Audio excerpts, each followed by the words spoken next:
मला माफ करा, मगाशी माझ्या भाषणामध्ये त्या ओघात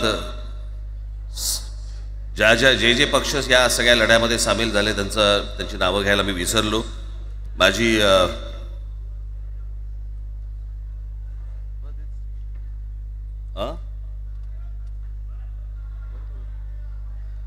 माझी विनंती आहे, कॉम्रेड प्रकाश रेड्डी, आपण कुठे आहात? मागे. बरं. सौ सुप्रियाताई सुळे, आपण कृपा करून व्यासपीठावरती यावं. कॉम्रेड अजित नवले,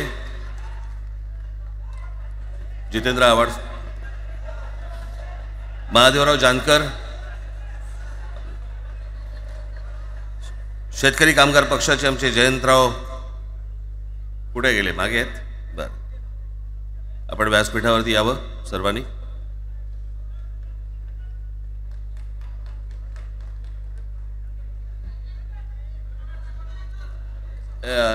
हे काढा मला सोड.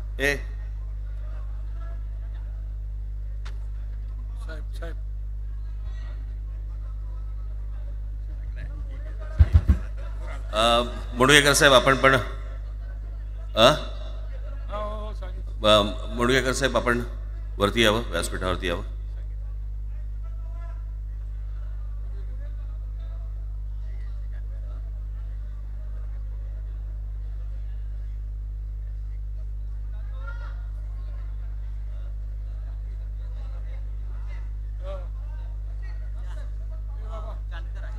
दीपक पवार इथे आहेत का? त्यांनी कृपया मंचावरती यावं. दीपक पवार.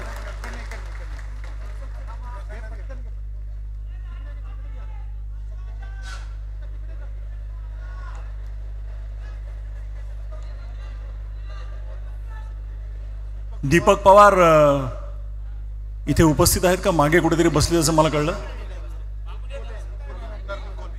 आणि आमदार निकोले इथे आले, त्यांना मी विनंती करतो. हां, दीपक पवार आले झाले. दीपक पवार आले.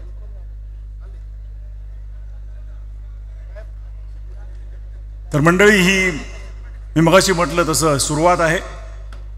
महाराष्ट्रातील प्रत्येक माणूस मराठी बोलताना पाहायचं असेल तर ही त्याची सुरुवात आहे. मी निमंत्रकांतर्फे आपल्या सर्वांचे आभार मानतो. सर्व पक्षांच्या प्रतिनिधींचे, नेत्यांचे, सगळ्यांचे आभार मानतो निमंत्रकांच्या वतीने.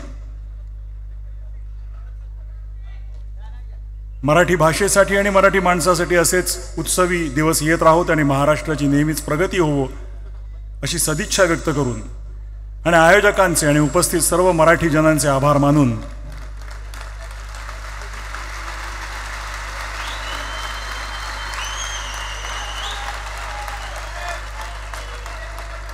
मी मगाशी सुरुवातीला जो म्हणालो हा एक महत्त्वाचा ऐतिहासिक क्षण आहे. या ऐतिहासिक क्षणाचे आपण सगळे साक्षीदार आहोत.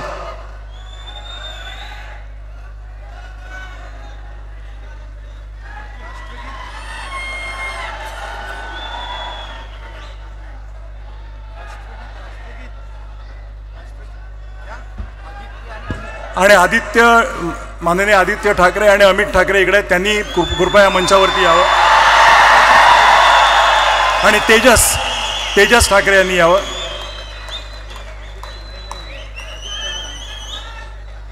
आदित्यजी आणि अमितजी ठाकरे.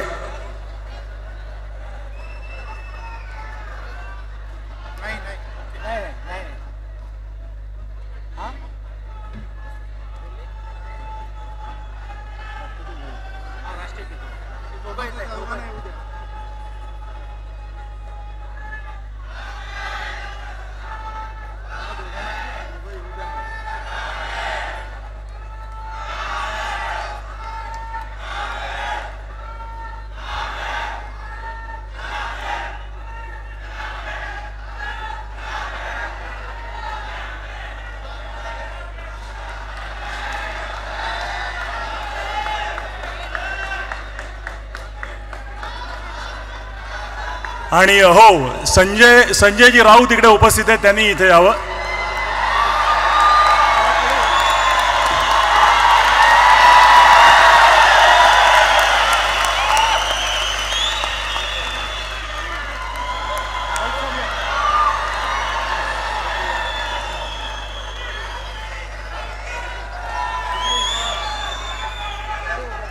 मला वाटतं ह्यापेक्षा म्हणजे आपण तर आता मी मगाशी म्हटलं त्याप्रमाणे आवाज कुणाचा?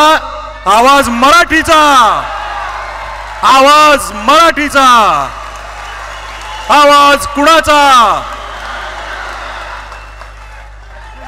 धन्यवाद. आणि आता मी विनंती करतो की राष्ट्रगीताची धून आपण लावूया आणि आपण आता isakal.com आहे देशातील नंबर 1 ची मराठी न्यूज वेबसाईट.